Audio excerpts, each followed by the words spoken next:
Hello and welcome to HiveState Bakugan. Today we're going to be doing something a little bit different. Today we're going to be talking about the very first deck that I built for Bakugan Battle Planet. So this video is basically going to be a little test for the way that I'm going to be doing deck profile, so make sure to let me know what you think. And I am going to say, this deck profile is not a good one. Like, what I mean is, the deck itself isn't great, and you'll see that whenever we get to it. But actually, you know what? Let's just go ahead and go. Let's go to the table and look. So, apologizing for the angle. Right now, this is the best that I can do. My tripod broke, so it's just kind of, you know, balancing boxes and things.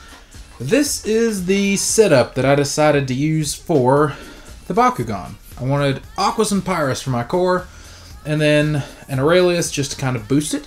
These are the cores that I decided to go along with it. So I have 2 Flaming Fists with +6 damage each, and then 2 of the regular fists for +2 damage and +150 B power. I chose these specifically for a reason we'll get to in a second. The Helix, -100 B, +4, and +3, +3. So there are not really any trap cores. The -100 could be, but not really. We'll get over with the evolutions and stuff like that here in just a second. But let's go ahead and move on to the deck portion. So the first things we're going to look at are the evolutions.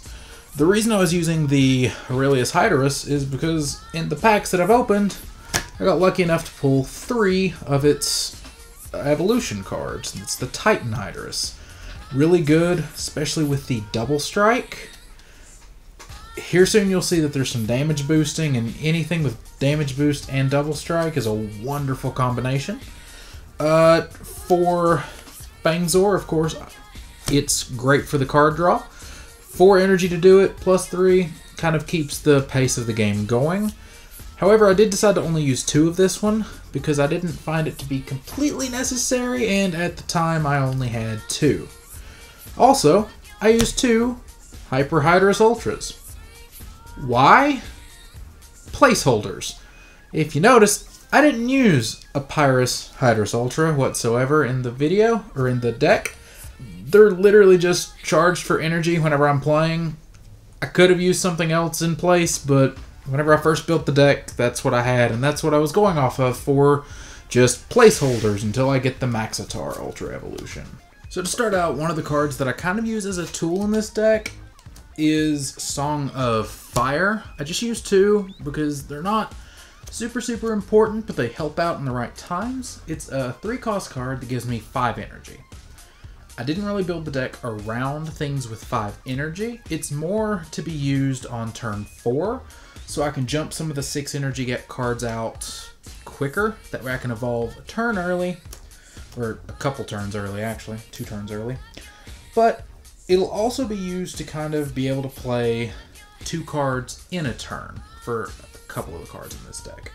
But that's all Song of Fire is good for. Next is a hero card. I use 2 Strata. The extra card draw, even though it gives it to my opponent as well, I've found that I like this card a whole lot. The extra card draw is wonderful. 2 Absorbs, just to stop my opponent from whatever they're wanting to do, and flip it the way that I want it. 2 Inspire, just a wonderful 1-drop card, gives 1 more extra point of damage, and it replaces itself. So I'm kind of fishing for the cards that I want. I have 1 Ice Wall. I decided to only use 1 because, well, it's just kind of not the one that I wanted to use. This is the one I wanted to use. Ice Barrier. It's cheaper, but it gives you +400 B. Something that I've been doing is kind of averaging out B power of base Bakugan, and the average Bakugan B is around 400 and something. So, which I mean, I know it can only be even numbers, but I mean, if you average them all together, the numbers get weird. There'll be a video on that later. But +400 B is pretty much like adding an extra Bakugan to the battle for only 2 energy. It's a great early game. So much so, I also use 2 Fire Boosts. Same card, different attribute. Another thing to help with B power that I put in here is Inferno Wings, just 2 of it as well. This one's only +300 B power, but really it's a lot more if you're removing your opponent's Baku core.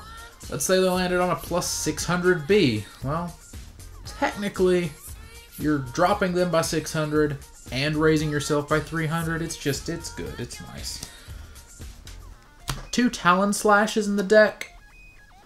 Honestly, this is just a filler for me. It was +4 damage, and if you get high enough, you get to draw a card. Some of the cores that I was using, with the amount of damage that was on some of the Bakugan that I chose for this build, I kind of chose them together so it would hit that 10 super easy, even at base. The next card is the core of the deck, which I know you should never base a deck around a single card, but I like it. It's a nice little trick, and it's the closest to low bridge that I'm going to get. Might of Syndius. It's a 2-drop card, +1 damage, and this turn, the victor is decided by damage instead of Bs. If your opponent just played a card to bump them higher than your B power, and you have higher damage, 2 energy and you've won. Not too bad of a card. Also use Mac. I want to use more Macs, but I only have 1 Mac, so 1 Mac is all that I'm using. And that's actually all of the core of the deck. Let's talk about flip cards. Oh, actually, there was one more card in the deck. I forgot this one. Syndius Stand. Shuffle any number of cards from your hand into your deck. Gain +1 damage for each one shuffled this way. Preferably, I like to use this on the Hydra's Ultra once it's evolved, so I'm getting 2 damage for every card flip back. But the entire point of this card is for the flip cards. So if you fill your hand with flip cards and you're playing other things as energy, late game, you play this, you're stacking your deck with flip cards and making it a lot harder for your opponent to get damage through. The main one that I wanted to combo with this card is Brain Geyser. But upon reading the rules, I found out there's a hand limit. Also, a future video coming on rule stuff. This card says you can draw all the remaining damage from the attack into your hand. 4 energy to play it. Originally, I thought this was going to be fantastic, but technically, in my opinion, it's only best once you have 6. So after you take all the damage, you can rebuild your hand to 7 cards and put everything else back in your deck. Still not a bad card, and I think I want to run a second one if I can get it, but 1's all that I've been able to find so far. On to the normal stopping cards. 3 block outsiders, because those are necessary. 3 counter outsiders, because also just kind of necessary. Both of those stop everything but their core attribute. I have 2 counter aggression, because that, I believe, is my favorite 1-drop counter card. Chaos and Pyrus are both super aggressive factions, and it seems to work decent. And then an Exhilarate. That I plan on changing out for another Strata whenever I get that. But that was the first deck that I built for Battle Planet. Did it work great? No. Did it tell me some things that I really liked about the game and learned quite a bit from it? Yes it did. So, I'll let you know again whenever I update it. Maybe get a tripod so the angle's better, and I'll fill you in again. But for now, that's everything for this one, and until next time, you'll see me when you see me.